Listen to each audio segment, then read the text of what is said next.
नमस्कार दोस्तों, कैसे हैं आप सब। शानदार दीपावली का मौसम गया है, दीपावली का पर्व गया है। ये हिंदू संस्कृति का, भारत का एक अनूठा त्योहार है।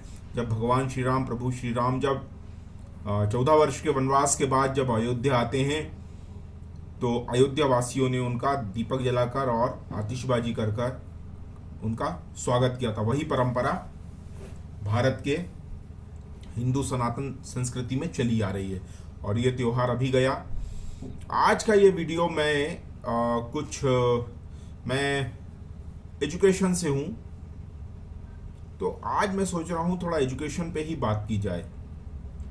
अभी तक दोस्तों आप लोगों ने देखा होगा हमारे एजुकेशन सिस्टम में रट्टा पद्धति ज़्यादा है। 3 इडियट्स देखी होगी आपने।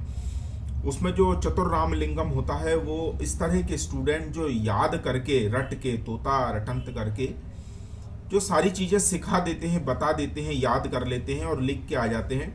यानी एटलीस्ट आपका मेमोरी का टेस्ट होता है, यानी आप कितनी चीज़ें मेमोराइज कर सकते हैं उसका टेस्ट होता है। तो आज के संदर्भ में हमें ये देखना होगा दोस्तों कि एजुकेशन पद्धति क्या बच्चों को खत्म तो नहीं कर रही है। क्या होता है, मस्तिष्क की ना याद रखने की एक क्षमता होती है। मतलब आप यदि उस चीज़ को देखिए, समझने की कोई क्षमता नहीं होती। आप नित्य प्रति कितनी ही चीजें, सब्जेक्ट और अनंत अथाह तक आप चीज समझ सकते हैं, पर याद करना, रटना, इसकी एक लिमिट होती है। किसी बच्चे की अलग होती है, किसी बच्चे की कैपेसिटी अलग होती है। तो कई बार यही चीज रहती है कि हम बच्चों को कितना रटवाएं, कितना याद करवाएं। उसके अलावा फिर एक समस्या और आ जाती है, जो हिंदी भाषी बेल्ट है, एमपी, यूपी, बिहार जितने लगे हुए क्षेत्र हैं, स्पेशली राजस्थान, पंजाब, यहाँ पर क्या होता है कि इंग्लिश में बच्चों को बहुत ट्रबल फील होता है। वहीं साउथ इंडिया, महाराष्ट्र अगर हम देखें, महाराष्ट्र, बंगलोर, कन्नड़, मलयालम, तमिल, तेलुगु, इन प्रदेशों में अगर देखें तो जिनकी मातृभाषा हिंदी नहीं है, वहाँ इंग्लिश कोई इतनी प्रॉब्लम नहीं है। वो बच्चे, वहाँ के लोग इंग्लिश भी ठीक ठाक सीख लेते हैं, प्लस अपनी मदर टंग मराठी, तमिल, तेलुगु, कन्नड़, मलयालम, ये भी वो सीख लेते हैं। मराठी जो महाराष्ट्र, मुंबई है, वो तो वैसे भी हिंदी बेल्ट के बहुत ही नज़दीक है।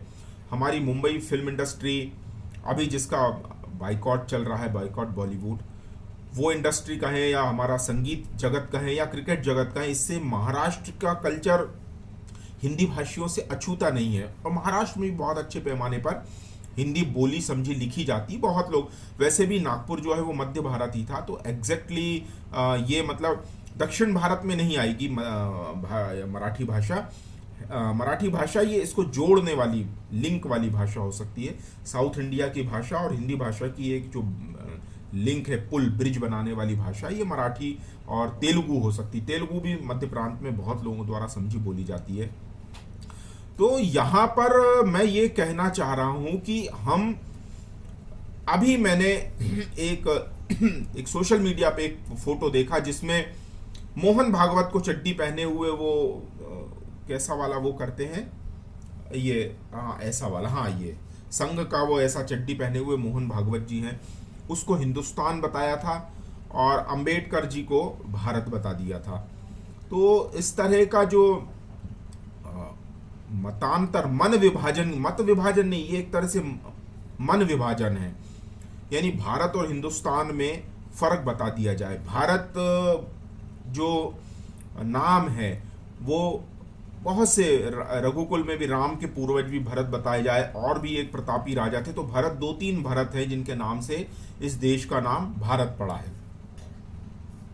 और हिंदुस्तान की जो कहानी है वो हिंदू सभ्यता, या तो सिंध नदी से इसका नाम पड़ा है, या फिर बताया जाता है कि मतलब जैसे सिंध के उस पार रहने वाले सिंध कहलाए, सिंधु नदी के उस पार रहने वाले सिंधु कहलाए, और स का उच्चारण बाद में ह हो गया। तो जो भी है, बाकी हिंदू शब्द का पुराणों में भी बहुत जगह वर्णन मिलता है। ऐसा नहीं है कि ये कहीं से आयातित शब्द है।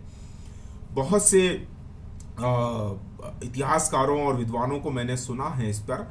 तो हिंदू शब्द कोई ऐसा आयातित शब्द नहीं है कि दूसरों ने हम पे थोपा है। ये हमारी अपनी ही एक वैदिक सनातन संस्कृति रही है। अब आज़ादी के 70 साल हो गए हैं, 6-7 दशक गुजर गए हैं। हमारी शिक्षा पद्धति, बहुत सी बातें हैं। वैसे तो अगर हम सिस्टम ही कहें हमारा, तो अंग्रेज चले गए, गोरे अंग्रेज चले गए बोला जाता है, और काले अंग्रेज चले गए। अभी हमें शरीर के तौर पे आज़ादी मिल गई है, लेकिन मानसिक तौर पे तो अभी भी हमारा देश, या कहें लोग, या कहें सिस्टम हमारा, अभी भी गुलामी के ही काल में है। हमारा जो सिस्टम अभी भी चल रहा है वो एक तरह से अपने मालिकों को खुश करने वाला सिस्टम है। लोगों के लिए ये सिस्टम उतना काम नहीं करता जितना जो उनके मालिक है उनके लिए ये सिस्टम काम करता है। तो हो सकता है मेरे इस वीडियो में शिक्षा नीति पर थोड़ी कम बात रहे, लेकिन शिक्षा नीति डिस्टर्ब कहाँ होती है, इसको प्रॉब्लम कहाँ आती है शिक्षा नीति पे, वो मैं आपको इस वीडियो में चर्चा करना चाहूँगा। मुझे सबसे ज़्यादा, देखिए कंगना को हमने देखा, सुशांत की भी आत्महत्या हुई, उस केस में मैंने डे 1 का भी वीडियो बनाया था। मुंबई पुलिस जिस तरह से इन्वेस्टिगेशन कर रही थी, तो सभी लोगों ने उस समय माना था कि ये हो सकता है, मन में कहीं ना कहीं आशंका थी, फिर भी कोई बात नहीं। कंगना ने विरोध किया कि सुशांत आत्महत्या नहीं कर सकता, बदले में उसका मुंबई बीएमसी ने तुरंत ताबड़तोड़ घर तोड़ दिया, जबकि एक मकान बनाने में व्यक्ति की आधी उम्र गुजर जाती है, उसके भी अपनी यंग एज कितनी होती है, 15-20 साल, 25 साल, 30 साल।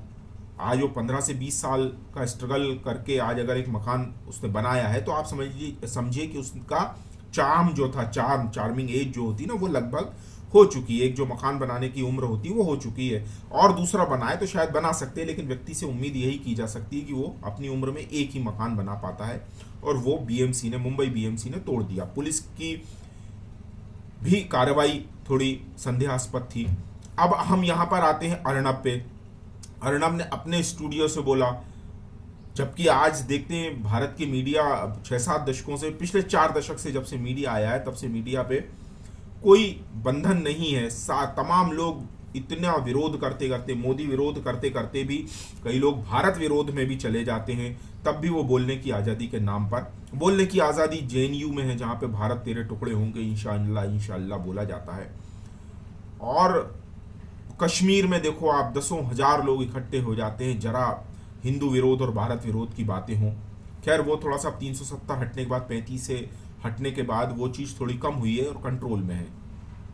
तो बोलने की आज़ादी सिर्फ लिबरल गैंग जिसे कहा जाता है उसे ही है। अर्णब जो राष्ट्रवाद की बातें करता है उसे नहीं है। और जिस तरह से मुंबई पुलिस उसे उठा कर ले गई, वो भी एक तरह से हमें बताता है कि जो सिस्टम हमारा अभी भी पैरालाइज्ड है। और भी मजे की बात ये देखिए, हास्यास्पद ही लगता है, माननीय कोर्ट ने, सुप्रीम कोर्ट ने ये कह दिया कि ये जो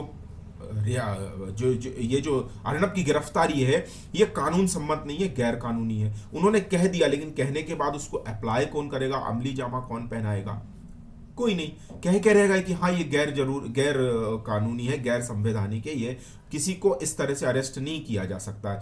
तो इसके बाद क्या आप बता सकते हैं कि माननीय सुप्रीम कोर्ट के आदेश को कौन लागू करवा पाएगा, जब पूरी स्टेट मशीनरी ही एक व्यक्ति के खिलाफ ही पड़ जाए, या सच बोलने वाले के खिलाफ ही पड़ जाए, या मान लीजिए वो झूठ भी बोल रहा है या सत्य से परे है, तो भी वो बोल ही रहा है ना। ऐसा तो नहीं है कि वो आतंकवादी है, या उसने कोई ऐसे ड्रग डीलिंग कर ली और ड्रग के खिलाफ बोला है तो सारी स्टेट मशीनरी उसके खिलाफ लग गई। तो यहाँ कहने का प्रश्न यही है कि शिक्षा नीति को कहाँ पर बदला जाए। क्या ये सिस्टम हमारा जो चाहा था, हमारे क्रांतिकारियों ने जो सोचा था, क्या वो सिस्टम उसको फॉलो करता है? मुझे तो लगता है नहीं करता है। मैं प्रत्यक्ष तौर पर भी गुरु शिष्य परंपरा का जो प्राचीन काल से चली आ रही है, एक गुरु के सानिध्य में बैठ के बच्चों को, ये हो सकता है ये शिक्षा पद्धति पूर्ण नहीं हो, लेकिन कौन सी शिक्षा पद्धति, वो बताइए आप, कौन सा सिस्टम संपूर्ण है?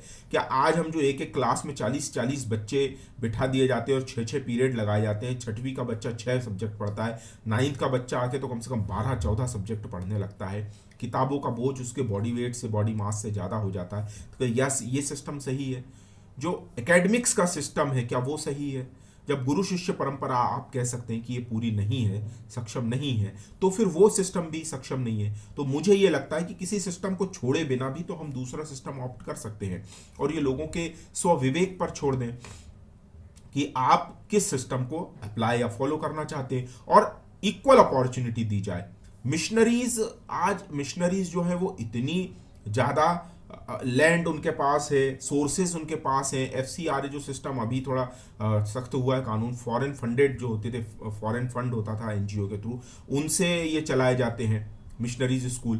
तो भारत के मंदिरों का पैसा क्यों नहीं फिर स्कूलों में लगाया जाता है, जहाँ पे वेद पुराण और गीता रामायण इनकी शिक्षा दी जाए। रामायण पढ़ाइए ना आप 5वीं तक, 8वीं तक महाभारत पढ़ाइए, उसके बाद फिर गीता ज्ञान दीजिए, तो ज़्यादा रिलेवेंट होगा। गुरु शिष्य परंपरा बनाइए। आप घर के बाजू में इतने इतने हर मोहल्लों में मुझे लगता है मंदिर होंगे, तो आप मंदिरों को क्यों नहीं खोलते? वहाँ लोग आएंगे, स्वेच्छा से दान देंगे, और जो आचार्य हैं, गुरु हैं, वो वहाँ पर सिखा सकते हैं। या इस तरह का कोई प्राचीन आश्रम जैसा सिस्टम भी बनाया जाए जो बिल्कुल पारदर्शिता लिए हुए हो सकता है बहुत लोग राम रहीम और आसाराम इन पे आक्षेप कर दें, लेकिन ये भी तो सही है ना कि क्या जो मिशनरीज की आड़ में जो स्कूल खोले गए हैं, क्या वो बिल्कुल दूध के धुले हैं?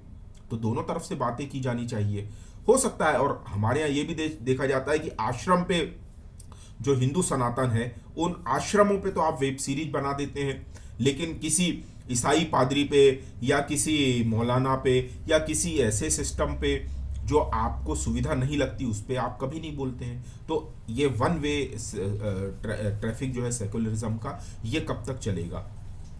तो दोस्तों, मैं अब ये दूसरे वीडियो में मैं एजुकेशन की नीति कैसी होगी उसको प्रिपेयर करूंगा और उस पर आपसे बातें करूंगा। तब तक के लिए आप स्वस्थ रहे, मस्त रहे, और हाँ, इसे लाइक शेयर कमेंट जरूर कर दे दोस्तों, इसका पैसा नहीं लगता है। जो लोग मुझे सपोर्ट करना चाहते हैं वो नीचे दी गई बैंक डिटेल से मुझे सपोर्ट कर सकते हैं। और एजुकेशन के फील्ड में जो लोग भी NGO संस्था या कंपनी काम करती हैं, वो छोटे से छोटा भी मुझे डोनेट कर सकती हैं। डोनेट फॉर एजुकेशन मेरा हैशटैग भी है। Thank you very much. Bharat माता की जय। जय हिंद।